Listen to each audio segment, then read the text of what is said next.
Welcome to episode 11 of Cautious Coffee. And DeRae, we took 2 weeks off. We're not recording in person right now, and so people are probably wondering, did the dynamic duo break up? The answer is no. No, we're back. We just took some R&R and some time to plan. How's everything going on your end? Amazing. I think we call it a mid-season break, which it makes so much sense. You know, we got to look back on the first half of the season and come back into the second half, having made some tweaks and take a bit of a different approach. And we gathered some feedback from listeners, and boom, we're back, baby. Yeah, we're all about improvement on this podcast. You know, we want to make it a show which it's not just DeRae and Austin talking. We want you guys to engage and join in on the discussion. So we had some really good conversations with people on things that we can do to improve. And as DeRae said, mid-season break, we weren't sure how many episodes we were going to do in the first season of the podcast, but I think we've landed on doing 20 episodes for the first season of the podcast. So we're back. We'll be here for the next 10 weeks, unless, we decide to take a break here or there. But there is one thing, DeRae, that we did in our planning session. And this suggestion came from Justin Cade, and we actually modified it a little bit. But one of the feedbacks that we wanted to have, or one of the things that we wanted to do, was to change up our motto, our mission a little bit. Now, we still got the same core values, but we did add a little qualifier or adjustment to our mission, and that is Cautious Coffee is a forum to challenge and be challenged about what and how we think about the world. I'm excited about that. And I mean, that what sprung about because of that, the suggestion that, we both kind of approach each episode with our own thesis, not having, chatted with one another about it. We drew out, well, these are what the topics are going to be. And then boom, you do a half-page thesis of, kind of where you stand in your position. And then we come into the show with that, and we chat about it. And sometimes we agree. I would say we agree more often than not, but I think we're going to be a little bit more intentional, right? And we're going to make sure that we come from different perspectives on some of these topics. So I think we've been more diligent in game planning the next 10 episodes. And we do have a soft list, I should say, of what these, what the next roadmap looks like for the next 10 episodes. But we are going to adjust as needed, whether that's a new topic that we know that we have to discuss, or an interview that comes up with a special guest that we want to have on the podcast. So we are going to be flexible still. And on this week's episode of the podcast, we're going to talk about knowing yourself. How well do you know yourself? How do you learn about yourself? How do you grow to improve yourself? I think these are all key themes that we're going to discuss.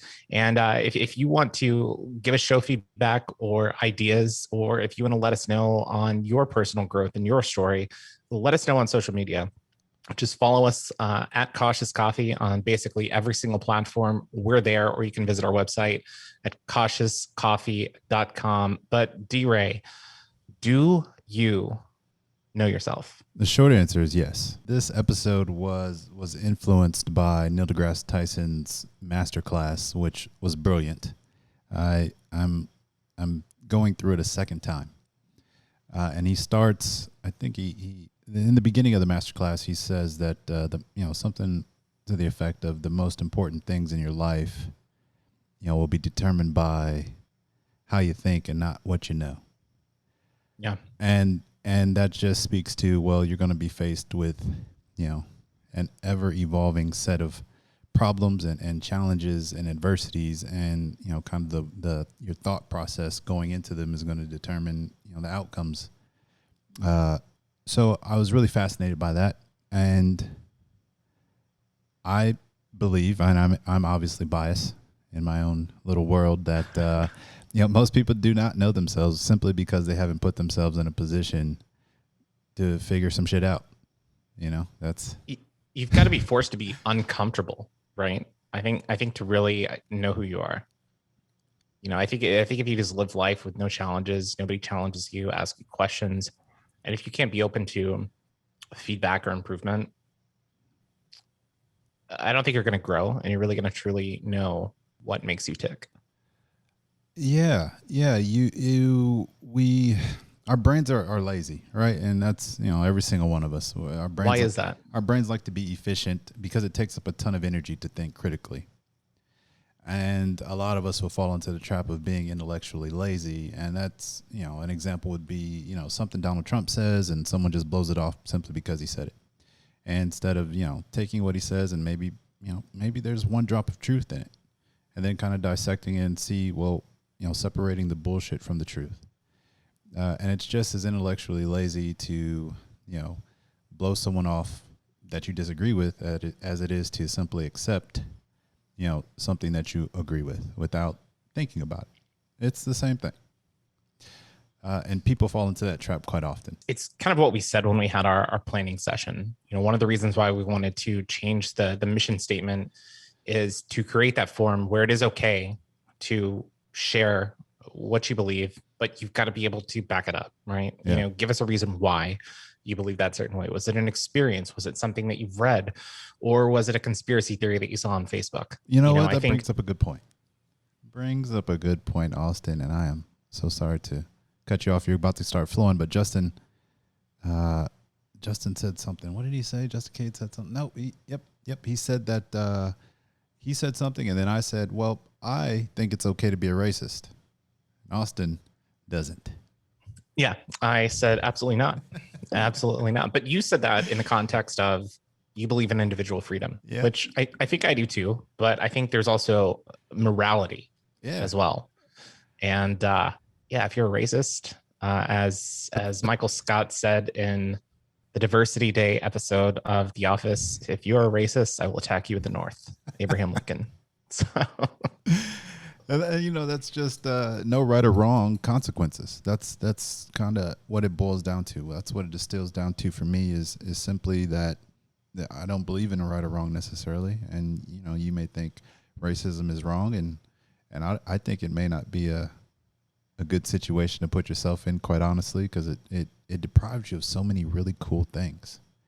It doesn't make sense. It logically doesn't make sense to be racist or discriminate against people. But we all have biases in life. And I think biases, discriminations, like we all have them, whether we want to admit them or not. You could be biased towards, I don't know, trucks or, camping versus a hotel life, things like that. Or you could be biased towards income disparity, things like that. There's so many different things that you can have, your biases, your prejudices, that's human nature. Now it's how do you overcome that? How do you work past that? How do you improve upon that? How do you change? Should you change? Should you not change? And I think something that we've spoken on, I think during the cancel culture episode, you're free to make whatever decision you want in life. Ideally, it's not going to negatively impact others, but know that every decision you make does have consequences. And you've got to be able to accept that they have consequences and not point the finger at anyone else but yourself when you do something stupid. I agree. And I hate that I agree with you simply because I don't want to. I want us to have some differing positions. Had a situation recently with someone who left their car doors unlocked. Yeah. And something was stolen out of their car. And you were talking about, they made that decision, leave their car doors unlocked. There's no one to blame but themselves. Back to it not making any sense logically to be racist is... and you asking, well, how do you get to that point? How do you discover those things? And it comes down to logic, though, right? And seeking that objective truth and saying this doesn't flow logically. But I guess how would you get there? It's nature versus nurture. How would you know any better? Does it go back to our education system? Parents? It goes back to education, the community that you're raised in, the parents. I'm a huge believer that it is that, when it comes to a lot of our intellectual capacity, a lot of it is, I think, learned. I do think that to an extent you are born with, certain skill sets and, maybe an increased capacity to want to learn, a drive. But I think a lot of the stuff that you actually learn and things that shape you are because you pick up a book, because you travel, because you've had an interaction with a person. I mean, think about your friend group. How many of your friends have similar interest than you? How many of your friends have completely different interests than you? One of my best friends hates sports. It's a shocker to me. Uh, I've also found out that he's an anti-vaxxer, which is, again, a shocker to me. But you hear perspectives, and I think, I don't know, to me, I guess let me give you context on that. I was in Dallas over the 4th of July weekend, and we met up at a brewery, and we were talking about COVID, and he was giving some narrative about some scientific study, allegedly, that had shown that if you got the COVID vaccine, that you were more prone to get a certain variant of the virus compared to those that were non-vaccinated. Complete rubbish. I mean, it was backed in no data. He couldn't even give me a source, a link. But there are people that believe that. And I think we'll dive into this maybe a little bit more once we get into, the religion, politics episode of the podcast. But I think having those types of friends where you do have common ground in some areas and disagreements in other areas is healthy. I think that it can help maybe reaffirm what you value, give you a peek inside of what others are thinking, and maybe how to communicate better with them, how to converse better with them. I don't know, just kind of spitballing. I don't know if I had a main point there, but I wanted to share that, little antidote. Absolutely. I think having people who have opposing views is so necessary. Why is it so necessary? I say to sharpen my own views, right? To sharpen my own points. I have people in my friend group that I disagree with, quite honestly, more than I agree with.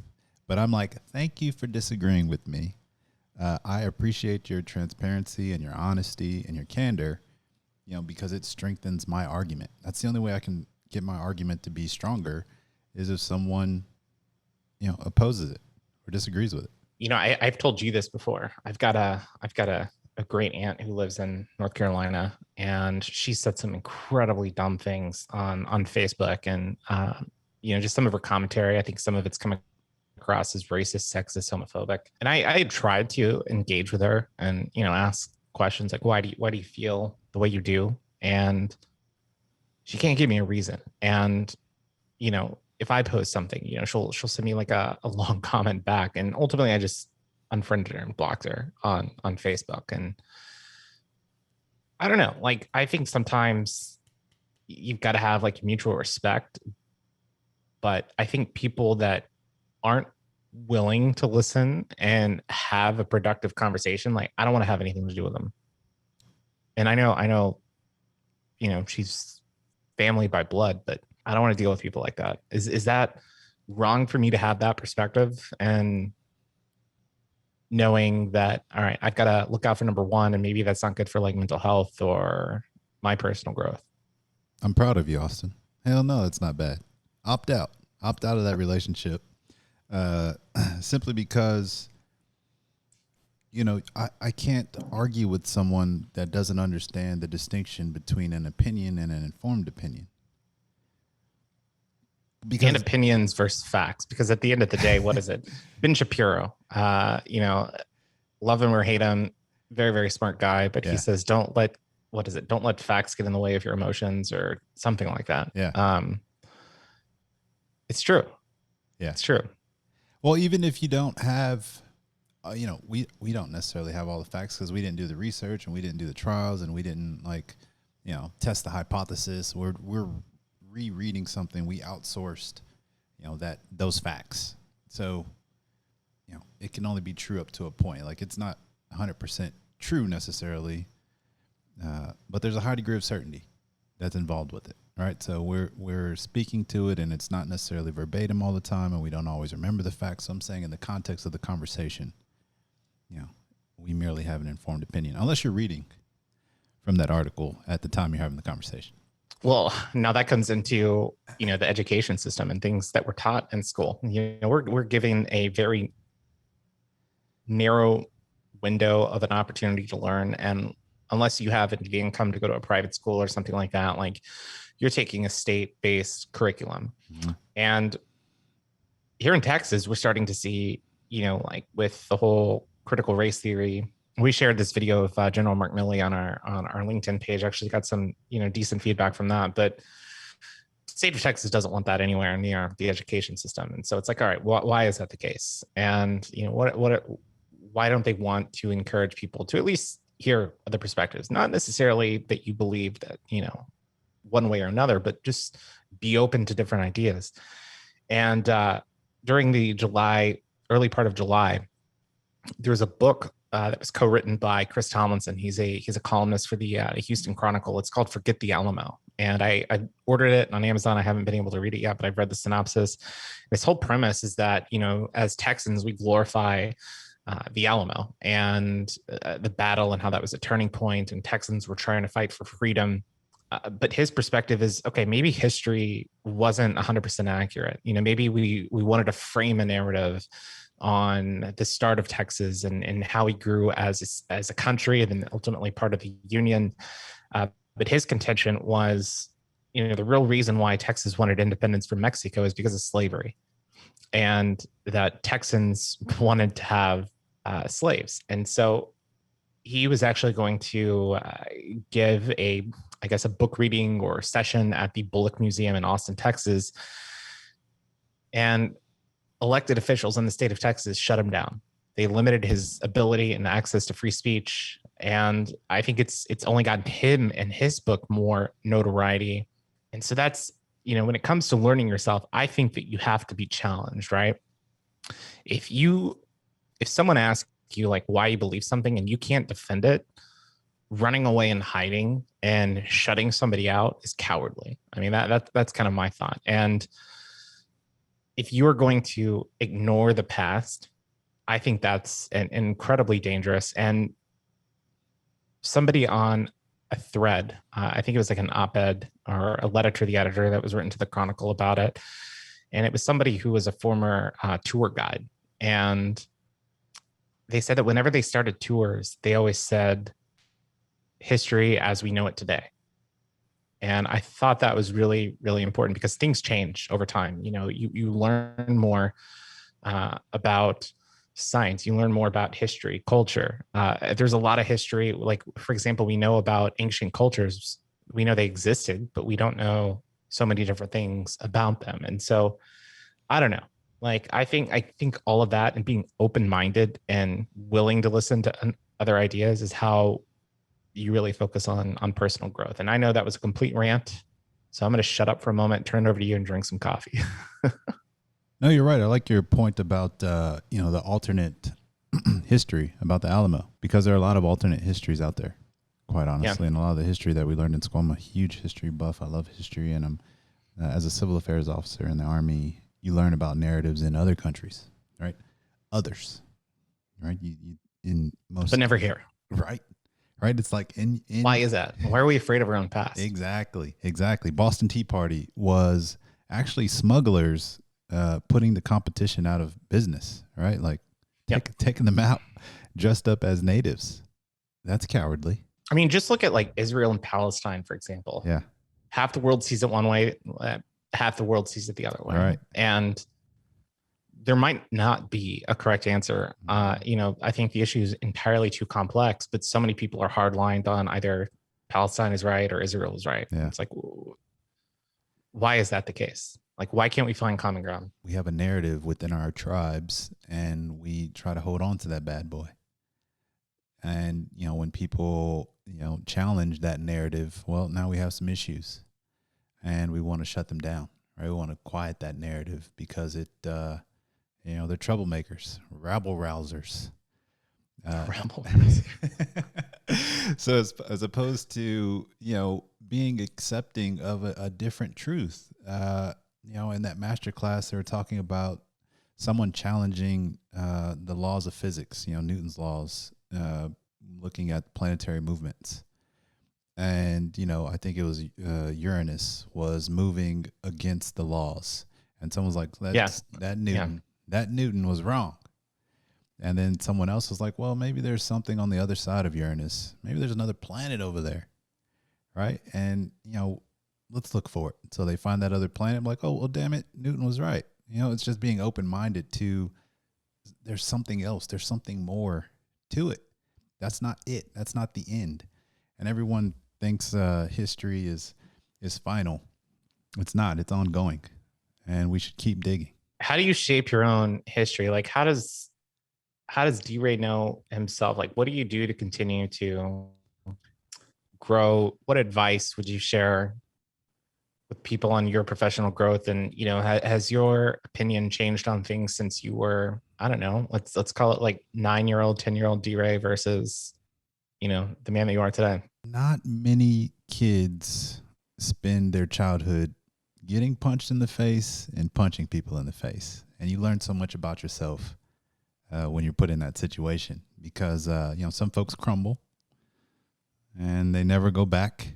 I've seen it so many times. I've seen hundreds, if not thousands, of people walk into a gym or step through the ropes in a ring, and they either rise to the challenge or they pack up and go home. So I always just try to continue to put myself in places where I'm going to be challenged. This podcast is something that's challenging to me. It's something new. It's a different set of muscles I have to flex, and I'm loving it. Well, I can tell you, it's also really challenging not sitting in front of you, like staring at a camera. Oh yeah, yeah. For background, we're recording this on Zoom. Like that's how we're actually conversing. But I've actually got a webcam below a DSLR, and so like I'm not even looking at DeRae right now. I'm looking above into the camera lens, so we can try to make this work. But that's a challenge, and it's something new. But I like what you say about boxing, because in boxing, most of the time, I wouldn't say most of the time, you're going to experience failure, right? Whether it's a knockout, whether it's a punch, and things, despite your preparation, things can change in an instant. All it takes is your glove being down and getting, a hook or a jab to the face. But I think failure is important in life. And I think that is one thing that is sort of an issue in school, is they don't encourage failure. You see so many like participation trophies, or, saying good job, or giving a gold star for a kid that gets a C or a D. And, maybe a kid that gets an A gets like 3 gold stars or something like that. Like, I think trying to put people and giving this like false encouragement, if you will, sets people up to fail and not grow in the long term. Absolutely. The thing about boxing is you can't hide behind anything. I can't hide behind a team. It's just all me. And everyone gets to see how well I prepared, or how horribly I didn't prepare. It's, you're out there, the tide's out, and we get to see who's naked. So that's put you in a different mindset, especially as a child. And I've seen grown men, come in and try boxing. If you've been watching some of the celebrity boxing, you've seen some grown men go to sleep. And these are, professional athletes. Yeah. Who Nate Robinson. Right. There you go. So elite athletes. And it's like when it's very primitive, one of the oldest Olympic sports, but you just really get to know who you are, and to step through those ropes, hundreds of times and do thousands of rounds, and have to put in the work and the blood, sweat, and tears. There's like no rock left unturned, no crevice left unexplored, especially, I've shared this story about the 2008 Olympic team trials. You really go to a dark place, depending on the failure, how big the failure is. And then you learn, I'm in one piece, I'm okay. That wasn't so bad. And then now you start looking for the next thing to go and fail miserably at. You get to learn a lot about yourself that way. I think for me, a lot of things that I learned, morals, treating people right, I think that was all, growing up in a good home, being involved in a youth group or whatever, good schools. But I think, I don't think I really started to think critically on things until I was in debate in high school. And I remember that was like really the first time I went to like a debate camp, nerd alert, when I was like a freshman or sophomore. And I think that was the first time I was exposed to people with radically different beliefs than me. One of the cool things about debate in high school is you are still trying to win. You're trying to understand, ask questions, which I think is important to help shape your case, and helps you do research, to learn, to understand. You've also got to stay calm in those situations, and how the tournaments are structured. I remember there was this one topic, like 2003, 2004. and Lincoln Douglas debate, it was something like the question was resolved: does the United States have a moral obligation to promote democracy or something like that? You will be assigned to either affirm the resolution or negate the resolution. So you've got to be prepared for both sides. And that is incredibly challenging to argue both sides of a debate on a topic which you might have a bias towards one, you might have a bias towards the other, or you could maybe see it both sides. And so I think that was incredibly helpful in saying, okay, this is a different way of thinking, right? And doing research. And so, sometimes I might play like devil's advocate in a conversation or something like that, or ask people why they think a certain way and encourage them to get out there and have those experiences. But I think that I really developed and matured significantly after I left working in sports. Because prior to that, my high school wasn't diverse. It was the Woodlands. I mean, we had blondes, brunettes, occasional redhead or two. Baylor University, pretty much the same boat. I mean, there's more diversity than there was at the Woodlands High School, but not quite the same. First job out of college, working in college athletics, white men, same line of thought, mostly conservative. I think my first job, real job, working in the energy industry. I remember being in the office, first day in the elevator. I heard like 3 to 4 different languages spoken. Yes. I love Houston.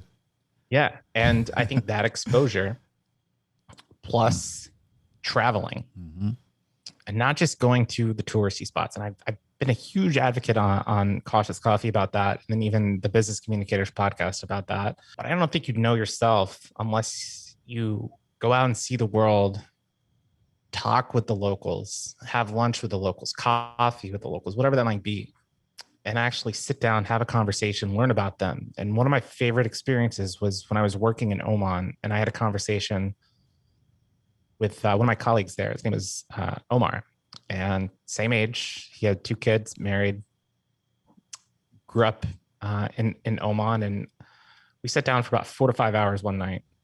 One of the most thrilling conversations, just on life, religion, politics. And it was fascinating to hear his perspective. And it really shapes, when you have those types of conversations, it shapes your thoughts and your views and maybe changes them on how the world works and how we look at other parts of the world. I mean, I remember my mom, for example, and I know she listens to this podcast, but she was concerned about me going over to Oman and working there because she thought that it was it was in the Middle East and it was near Iran, Yemen, thinking that it's a dangerous country. And I was like, look, if you actually dig into the State Department's website and which countries are safe versus not safe, it was listed as like a 1, like a low risk place to go. Yeah, and intuitively, exactly. And she was going to Italy the same time that I was over there, and Italy was actually more high risk to go to than Oman. So we have these biases that are just built in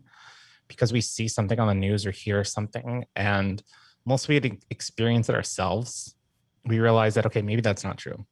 And so that's my kind of takeaway is you're not going to know about yourself unless you put yourself in uncomfortable situations. So that bias is formed in, what do I have? I have here this, it's thinking, fast and slow, Daniel Kahneman.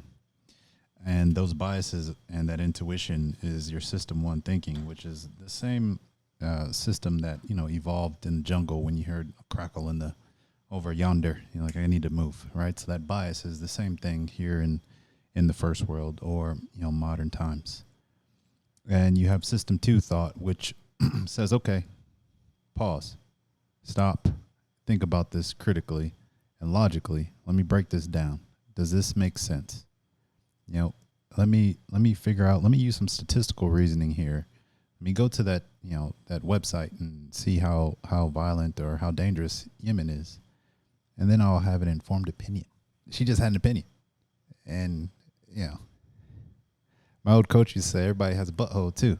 But so what? So, the informed opinion is very important. And to be able to just pause, stop and think about it. Like, okay, I acknowledge my bias here, but let me dig a little bit. Let me go a little deeper and figure out if I'm being unreasonable. And no one likes being told that.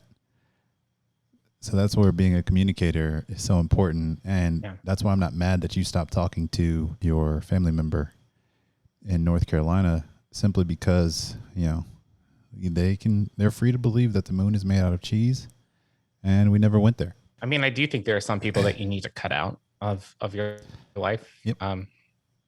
Not all the time, but I don't know. I think one of my final takeaways is on social media. That has become such a big part of our culture, our lifestyle. So many people are on Twitter, Facebook, message boards, Reddit, talking about this is the truth. It hurts me. Even if they're not posting, they're lurking, right? I had a good friend probably around the 2000 election, and he would send me, he knows that I'm kind of like plugged into that kind of stuff. And he would see something on Twitter and send it to me. He's like, have you heard about this? Like, what's your take on it? And I would tell him, consider this source. Is it a reliable news source, or is it one that is hard left or hard right? And I actually encouraged him. He's I would say probably conservative, but just like right of center, if that kind of makes sense. And I told him, all right, here's a list of people you should be following on Twitter. And this person is definitely a Democrat, has worked for several, high profile Democrats. This person's a Republican, has worked for several high profile Republicans. These are more moderate. Here's some news sites. And I told him, like, just because you see something doesn't mean it's 100% true, right? Because on social media, you've got people that are in a race to be first rather than right and correct. And so I said, if you see anything, look to see what the New York Times is saying, or the AP is saying, or Washington Post, or the Economist, or something like that. Or look to see what people on the other side of the aisle are saying. If it's a partisan subject, the truth is probably somewhere in the middle. And it was really interesting to see him really take that thought and run with it. And now he'll send me stuff like, oh man, did you see this tweet? Like, it's so wrong. And I just love that. And that's what I think is so cool, is the ability to say, all right, I didn't think about it from this perspective. I shouldn't just be following people that believe exactly the same way that I do. Yeah. I mean, not saying that your beliefs have to fundamentally change, but if you can at least recognize that there is misinformation or mistruths on both sides of the aisle, I think it can help shape you to become a more informed and better person. Absolutely. Like I said, don't be intellectually lazy. It's not all wrong either. Yeah. All right. So typically those conspiracy theories are the stuff that is, quote unquote wrong, isn't all wrong. And there's a grain of truth somewhere in the middle. There is, right? And my takeaway, to your story is just about being skeptical, right? That's kind of what you gave me. Yes, I love that. I love that. And it's a perfect place to end with a quote from Neil deGrasse Tyson. And he says, a proper skeptic questions what they're unsure of, but recognizes when valid evidence is presented to change their mind, right? Or to have an informed opinion now. So that's great. That's where we're going to end. I love it. And it's a good episode. I'm not sure it was exactly what we drew up, which is the great part about Cautious Coffee, but that's how we roll. So DeRae, it's been great chatting with you on episode 11, and I wish we could do it in person. Maybe we'll get together for episode 13 of the podcast, but we hope that you enjoyed this episode. Episode 12 next week is going to be on money. But DeRae, if you wanna encourage our listeners to follow us on social media, maybe buy some merch, visit our Patreon, where can they find all of that information? Everything Cautious Coffee, right? Facebook, LinkedIn, Instagram. We on TikTok. TikTok. I refuse to TikTok. And I also want to share some books that I'm currently reading while we have a couple more seconds. Yeah, absolutely. Or that I have read, and they are around the brain and how you think. One's The Black Swan. Nassim Taleb, Why We Sleep, right? Your brain, if it doesn't get enough sleep, it doesn't function properly, I promise you. Brain Bugs. Excellent book. Incognito. And that's going to talk about your subconscious, which has board meetings while you sleep. That's all I got. We're good to go. great recommendations, and we'll probably put these recommendations up on our website. So DeRae, mental note, if you can give us those recommendations, maybe a paragraph summary, we'll go ahead and put them on on the website, thiscoffee.com. But on behalf of my co-host DeRae Crane, my name's Austin Staton. We'll see you next week. Peace. Take care, everyone.